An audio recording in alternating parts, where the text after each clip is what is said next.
દર્શક મિત્રો, અમારે ચેનલ મોનેટાઇઝેશનથી માત્ર 90 સબસ્ક્રાઇબર દૂર છે. જો તમને અમારા સમાચાર વિડીયો ઉપયોગી લાગે તો કૃપા કરીને સબસ્ક્રાઇબ કરો. તમારો એક સબસ્ક્રાઇબ અમારા માટે ખૂબ જ મહત્વનું છે. સાયલામાં માવઠાના કારણે કપાસની ગુણવત્તા બગડી છે. બીજી તરફ સીસીઆઈ કેન્દ્રમાં માત્ર એ ગ્રેડનો કપાસની ખરીદી કરતા ખેડૂતો પોતાનો માલ સસ્તા ભાવે વેપારીઓને વેચવા મજબૂર થયા છે, જેને લઈ ખેડૂતોએ સીસીઆઈ કેન્દ્રમાં બી ગ્રેડના કપાસની ખરીદીની માંગ કરી છે.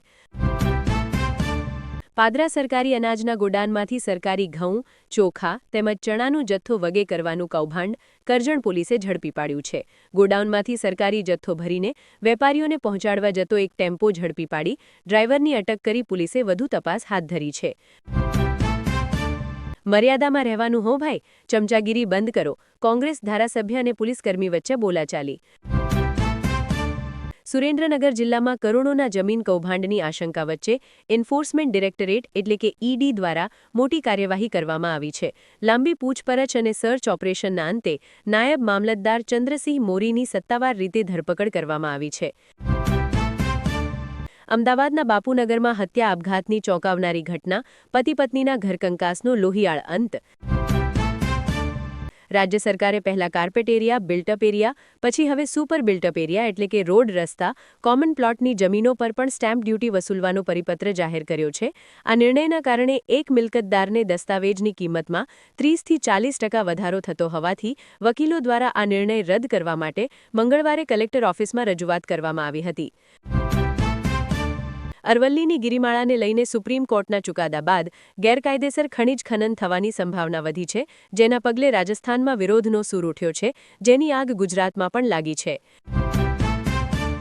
ધ્રાંગધ્રા તાલુકાના જસમતપુર ગામે ઘટનાના 27 દિવસ બાદ મંગળવારે સવારના સમયે અચાનક નર્મદા કેનાલના નાળામાં પિતાનો મૃતદેહ તરતો મેજરે પડતા ગ્રામજનોએ સ્થાનિક પોલીસને જાણ કરી હતી. પુત્રની શોધખોળ ચાલુ. અમદાવાદ રાજકોટ હાઈવે પર લીંબડી પોલીસે પેટ્રોલિંગ દરમિયાન હાઈવે પર સર્કલ પાસે વાહનોનું ચેકિંગ હાથ ધરીને ટ્રાફિકના નિયમોનું ઉલ્લંઘન કરનાર 7 ડમ્પર ચાલકને ઝડપી પાડ્યા હતા. તમામ વાહનો ડિટેઇન કરીને તેમના વિરુદ્ધ કાર્યવાહી હાથ ધરવામાં આવી હતી.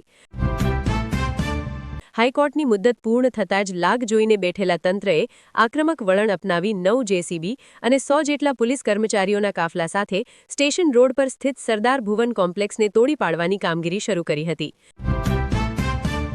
કપડવંજની લાલ માંડવા ગામે સરકારી જમીનમાં ગેરકાયદે 37 વૃક્ષોનું નિકંદન કાઢવા મામલે અરજદાર દ્વારા રજૂઆત કરવામાં આવતા શખ્સ સામે સૌરાષ્ટ્ર વૃક્ષ છેદન ધારા કલમ 3 હેઠળ તકરારી કેસ દાખલ કરીને કાર્યવાહી હાથ ધરવામાં આવી છે. ગઢડા તાલુકાના હોળાયા ગામે પિતા પુત્રએ 2 માલધારી પાસેથી ભેંસ ખરીદી હતી અને રૂપિયાને માંગણી કરતા વાયદાઓ કરી રૂપિયા નહીં આપી પિતા પુત્રએ રૂપિયા 20.56 લાખની છેતરપિંડી આચરી હતી. સુરેન્દ્રનગરમાં ખાદ્ય સુરક્ષા વિભાગે ઘીમાં ભેળસેળ મામલે વેપારી અને ઉત્પાદકને રૂપિયા 1.30 લાખનો દંડ ફટકાર્યો છે. તંત્રની ટીમે લીધેલા ઘીના નમૂના ટેસ્ટમાં ફેલ થયા હતા. લેબોરેટરી રિપોર્ટમાં પ્રતિબંધિત તત્વોની હાજરી મળી આવતા વેપારી અને દમણના ઉત્પાદક સામે દંડાત્મક પગલાં ભર્યા છે. અમરેલીના વડિયામાં ગ્રામ પંચાયતના મહિલા સદસ્યના પતિ દારૂનું વેચાણ કરતા ક્રાઇમ બ્રાન્ચના હાથે ઝડપાઈ જતા રાજકીય વર્તુળમાં ભારે ચકચાર મચી જવા પામી છે. ઉપલેટા તાલુકાના ખાખીજાળિયા ગામે ફાર્મ હાઉસમાં ધમધમતી જુગારની ક્લબ ઉપર એસએમસીએ દરોડો પાડી 7 શખ્સોને ઝડપી લીધા હતા. સ્થળ પરથી રોકડ, વાહનો વગેરે મળી કુલ રૂપિયા 24.59 લાખનો મુદ્દામાલ કબજે કર્યો હતો. વાપી સેશન્સ કોર્ટે 4 વર્ષ જૂના મર્ડર કેસમાં ઐતિહાસિક ચુકાદો આપ્યો છે.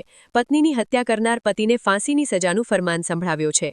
પતિએ પત્નીને અન્ય પુરુષ સાથેના સંબંધની શંકાએ ક્રૂરતાપૂર્વક મોતને ઘાટ ઉતારી દીધી હતી. 11,607 લોકરક્ષક કેડરના ઉમેદવારોને મુખ્યમંત્રીના હસ્તે નિમણૂક પત્રો અપાયા છે. મહત્વનું છે કે લોકરક્ષક કેડરમાં કુલ 11,839 ઉમેદવારોની ભરતી પ્રક્રિયા હાથ ધરવામાં આવી હતી, જે પૈકી 8,782 પુરુષ અને 3,117 મહિલા ઉમેદવારોની પસંદગી કરવામાં આવી છે. ગીર સોમનાથના ઉના તાલુકાના પાલડી ગામના માછીમાર પરિવારો પોતાના સ્વજનોને પાકિસ્તાનની જેલમાંથી મુક્ત કરાવવા માટે ગાંધીનગર સુધી લાંબા થયા હતા. જો કે સરકારના વલણથી નારાજ એક મહિલા અરજદાર લીલાબેને સચિવાલયના દરવાજે પોતાની હૈયે વરાળ ઠાળવી હતી.